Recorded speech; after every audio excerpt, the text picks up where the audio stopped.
Исәнмесез? Сіз Татарстан 24 каналында полиглот тапшыруын қарайсыз. Сізнің білән мин Гүлүсә Сыңғатуллина. Су анасы шүрәлі сыр тұтмас үрдәк. Оларны нинди сүз бірләштірә? Әйе, әлбәттә, әкият. Һәр бірібіз бала чакта әти-әниләрнең яныбызга китап алып утырып, яшәгән ди, булган ди, яисә бырын-бырын заманда дип әкият укый башлауларын зур түземсезлек белән көткәндер. Бүгенге тапшыруыбызда әкият сүзенә күзәтү ясарбыз. Әкият сүзен ишетүгә безнең күз алдыбызга үзенең серле дөньясы белән җәлеп итүче тылсымлы әкият иле килеп баса. Әкият халык иҗатының борынгы жанрларыннан берсе. Мөгъҗизалы һәм маҗаралы вакыйгаларга, шулай ук көнкүрешкә бәйләнешле хәлләргә корылган фантастик әсәр ул. Әкиятләр күп халыкларда нигездә өч төргә бүлеп карала. Хайваннар турындагы әкиятләр, тылсымлы әкиятләр һәм көнкүреш әкиятләре. Әкият сүзе гарәпчә хикәят сүзенә барып тоташа. Әкият башкорт белән татар өчен генә хас термин булса кирәк, дип яза күренекле тел белгече Әхнәф Харисов. Башкортлар бу сүзне әкият рәвешендә, ягъни ишетелгәнчә язалар. Төрки телләренең кайберләрендә ул хикәят буларак йөри. Шулай ук аның хикәя дигән формасы да еш очрый. Өлкән буын вәкилләре арасында әкиятне хикәят дип атаучылар әле бүген дә ишетелә. Төрки телләренең күпчелегендә исә әкият сүзе урынына иртәк яки иртәге дигән бөтенләй башка атама кулланыла. Мәсәлән, казакларда һәм үзбәкләрдә, Чиләбе, Оренбург һәм Саратов өлкәләрендәге башкортларда да әкиятне иртәк дип йөртү бар. Хакият формасы исә әрмән, кыпчак тел язмаларында ук очрый. Охшаш мәгънәле һәм яңгырашлы сүз Чуаш, Мари, Удмурт телләрендә дә бар. Керәшен татарлары әкиятне мәсәл яки мәсәлә дип йөртәләр. Мәсәлә гарәптән кергән мәсәл сүзенең үзенчәлекле әйтелеше. Мәсәл исә мисал, үрнәк дигән мәгънәне белдерә.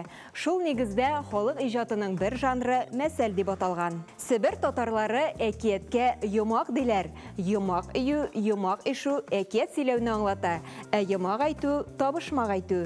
Бүгенге көндә бер-берсеннән бик нык аерылып торган бу ике жанрның, ягъни әкият белән табышмакның әнә шулай исемнәре тәңгәл килү, аларның кайчандыр бер ноктадан чыккан булуларына ишарә итә. Шулай итеп, йомак әкиятның беренче һәм бүгенгәчә сакланып калган иң борынгы исеме. Мәсәлә, хикәят дигән атамалар исә әкиятның соңрак дәвердәге исемнәре. Ә әкият иң соңгы яңа исем. Бу сүз басма чыганакларда беренче мәртәбә Троянскийның 1832 елда нәшер ителгән сүзлегендә очрый. Жанр буларак әкият гадәттә гайры табигый затлар турында була. Әдипләр язган әкиятләр еш кына сатирик һәм әхлакый эчтәлеккә ия. Кай чагында халык иҗаты тудырган әкиятләрне әдәби әкиятләрдән аеру да читен. Көндез әкият сөйләгән кешене ак бүре ашар дигән мәкаль бар. Моннан без көндезләрен әкият сөйләүнең тыелган булуын аңлыйбыз. Ягъни көн кешегә реаль эшләр өчен бирелгән. Халык арасында кеше ышанмастай нәрсә сөйләнсә, гадәттә әкият бу диләр.